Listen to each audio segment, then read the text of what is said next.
नमस्कार मित्रों, आज हम पढ़ेंगे सामान्य विज्ञान का एक टॉपिक जो मात्रक है, जो ग्रुप डी में पूछा जाएगा। मात्रक का एक ऐसा टॉपिक है जिससे 1 नंबर या 2 नंबर के प्रश्न यहाँ पर बन सकते हैं। मात्रक ये फिजिक्स का टॉपिक है। मात्रक यहाँ पर हमारे पास दो प्रकार के होते हैं। एक होता है मूल मात्रक, एक होता है व्युत्पन्न मात्रक। मूल मात्रक वह मात्रक होता है जो मूल राशियों को व्यक्त करता है। जैसे हमारे पास मूल राशियां हैं जो 7 है। एक है द्रव्यमान, दूसरी है लंबाई, ताप, समय, विद्युत धारा, ज्योति तीव्रता और पदार्थ की मात्रा। ये हमारे पास मूल राशियां हैं जिसके मात्रक को कहते हैं मूल मात्रक। जैसे हमारे पास द्रव्यमान का मूल मात्रक है केजी या फिर किलोग्राम, और लंबाई का मूल मात्रक है मीटर, ताप का मूल मात्रक है केल्विन, समय का मूल मात्रक है सेकेंड, और विद्युत धारा का मूल मात्रक है एम्पियर, और ज्योति तीव्रता का मूल मात्रक है कैंडिला, और इसी प्रकार से पदार्थ की मात्रा का मूल मात्रक है मोल। अब हम बात करेंगे व्युत्पन्न मात्रक। व्युत्पन्न मात्रक मूल मात्रक से बना हुआ मात्रक होता है जिसके अंदर 2 या 2 से अधिक मूल मात्रक आते हैं। एक हमारे पास राशि है जैसे संवेग है। संवेग का सूत्र होता है हमारे पास द्रव्यमान गुणा वेग। यहाँ पर हम द्रव्यमान को तो द्रव्यमान लिखेंगे क्योंकि ये मूल राशि है, लेकिन वेग को हम यहाँ पर चेंज कर सकते हैं दूरी बटा समय में। वेग बराबर होता है दूरी बटा समय, और द्रव्यमान का द्रव्यमान।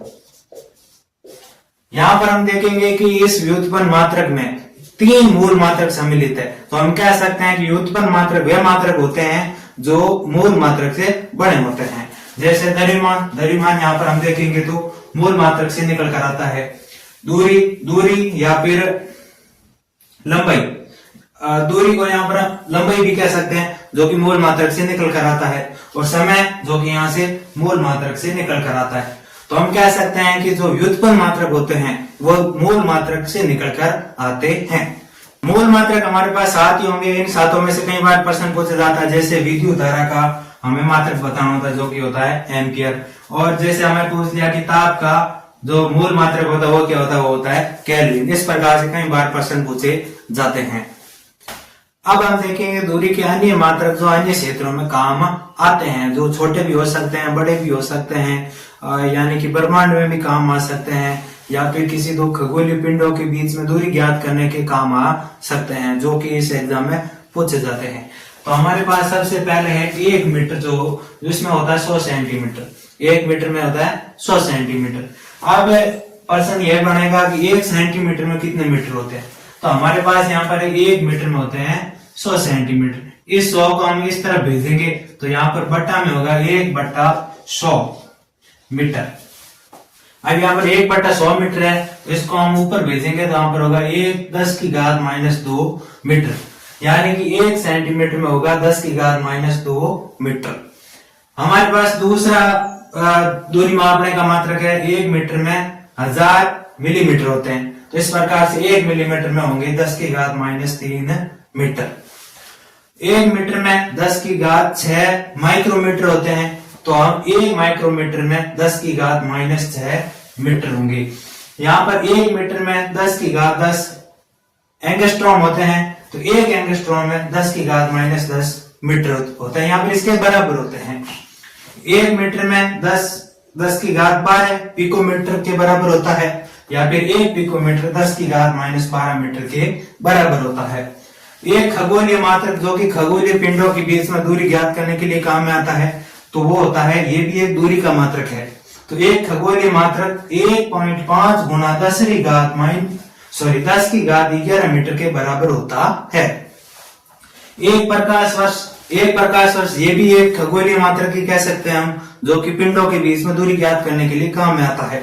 तो ये एक प्रकाश वर्ष में 9.47 गुणा 10⁻15 मीटर होते हैं, या फिर इसके बराबर होता है। ये प्रश्न कई बार पूछे जाते हैं। ये 2 मोस्ट इंपोर्टेंट हो जाते हैं, खगोलीय मात्रक और प्रकाश वर्ष, जो कि ऑप्शन यहाँ पर हमें कंफ्यूजन पैदा कर सकते हैं। अब है हमारे पास द्रव्यमान के अन्य मात्रक जो अन्य क्षेत्रों में काम आते हैं। तो हम यहाँ पर कह सकते हैं कि 1 ग्राम जो होता है 10 की घात -3 केजी के बराबर होता है। या फिर ये भी हो सकता है कि 1 केजी जो होता है 10 की घात 3 ग्राम के बराबर होता है। या फिर ये भी हम कह सकते हैं कि 1 केजी में 1000 ग्राम होते हैं। दूसरा है हमारे पास 1 मीट्रिक टन।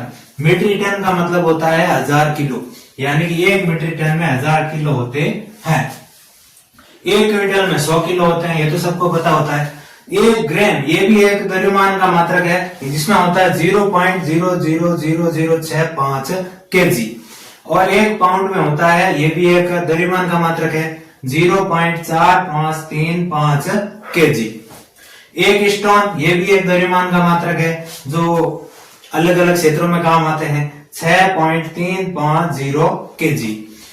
1 चंद्रशेखर इकाई जो होता है सूर्य के द्रव्यमान का 1.4 गुना होता है। ये द्रव्यमान के मात्रक जो कई बार प्रश्नों में बनते हैं। अब हम देखेंगे समय के अन्य मात्रक जो अन्य क्षेत्रों में काम आते हैं। एक नंबर का प्रश्न यहीं से भी बन सकता है। तो ये तो हमें पता ही है, 1 घंटे में तो 60 मिनट होते हैं। या फिर हम ये कह सकते हैं कि घंटा, मिनट, सेकेंड, वर्ष, सेक, चंद्रमास, ये सब है जो समय के अन्य मात्रक है। अब कौन किन के इक्वल है ये प्रश्न बनता है। तो 1 घंटा 60 मिनट ये तो सबको पता है, और 60 मिनट में जो भी होंगे 3600 सेकेंड। अब हमारे पास होता है 1 दिन। 1 दिन में हमारे पास होते हैं 24 घंटे, और 24 घंटे में हमारे पास 86,400 सेकेंड होते हैं। कैसे देखो, 24 1 घंटे में कितने मिनट होते हैं? 60 मिनट, यानी कि 60 मिनट। 1 मिनट में कितने सेकंड होते हैं? 60 सेकंड, यानी कि 60 गुना 60। इन सबको हम मल्टीप्लाई करेंगे तो हमारे पास आएगा 86,400 सेकंड। हम कह सकते हैं कि 1 दिन में हमारे पास 86,400 सेकंड का समय होता है। अब है हमारे पास 1 वर्ष। 1 वर्ष में हमारे पास होते हैं 365 दिन। यदि लीप वर्ष हो तो उसमें 166 दिन भी हो जाते हैं। तो 165 दिन जो कि नॉर्मली चलता है, तो 165 दिन जो होता है वो 3.156 गुणा 10⁻⁷ सेकंड के बराबर होता है। कैसे देखिए, तो 1 वर्ष में हमारे पास 365 दिन होते हैं, ठीक है, और 1 दिन में हमारे पास 24 घंटे का समय होता है, तो यानी कि 24, और 1 घंटे में हमारे पास 60 मिनट होते हैं, यानी कि 60। अब 1 मिनट में हमारे पास 60 सेकंड का समय होता है, यानी कि 60। जब इन सबको हम मल्टीप्लाई करेंगे तो हमारे पास आएगा 3.156 गुणा 10⁻⁷ सेकंड। इस प्रकार से ये ज्ञात किया जाता है। 1 सेकंड जो कि होता है 10⁻⁸ सेकंड के बराबर, ये भी एक समय का मात्रक है। 1 चंद्रमास होता है हमारे पास 27.3 दिन। या फिर हम कह सकते हैं कि चंद्रमा पर 1 महीना होता है वो 27.3 दिन का होता है। अब हम देखेंगे कुछ महत्वपूर्ण मात्रक जो किसी राशियों के होते हैं, वो कई बार प्रश्न पूछा जाता है। जैसे हमारे पास है राशि क्षेत्रफल। क्षेत्रफल होता है लंबाई इंटू चौड़ाई। देखो, लंबाई भी मीटर में मापी जाती है और चौड़ाई भी मीटर में मापी जाती है। मीटर गुणा मीटर, यहाँ पर हो गया मीटर का स्क्वायर। तो आयतन होता है लंबाई गुणा चौड़ाई गुणा ऊंचाई। तो हमारे पास तीनों मीटर में मापी जाती है, तो मीटर का क्यूब। इसी प्रकार से घनत्व का मात्रक होता है, सूत्र होता है हमारे पास द्रव्यमान बटा आयतन। द्रव्यमान का मात्रक हो गया केजी और आयतन का मात्रक हो गया मीटर क्यूब। तो इस प्रकार से घनत्व का मात्रक हमारे पास हो गया केजी मीटर प्रति मीटर क्यूब। वेग या फिर चाल का मात्रक होता है मीटर प्रति सेकंड।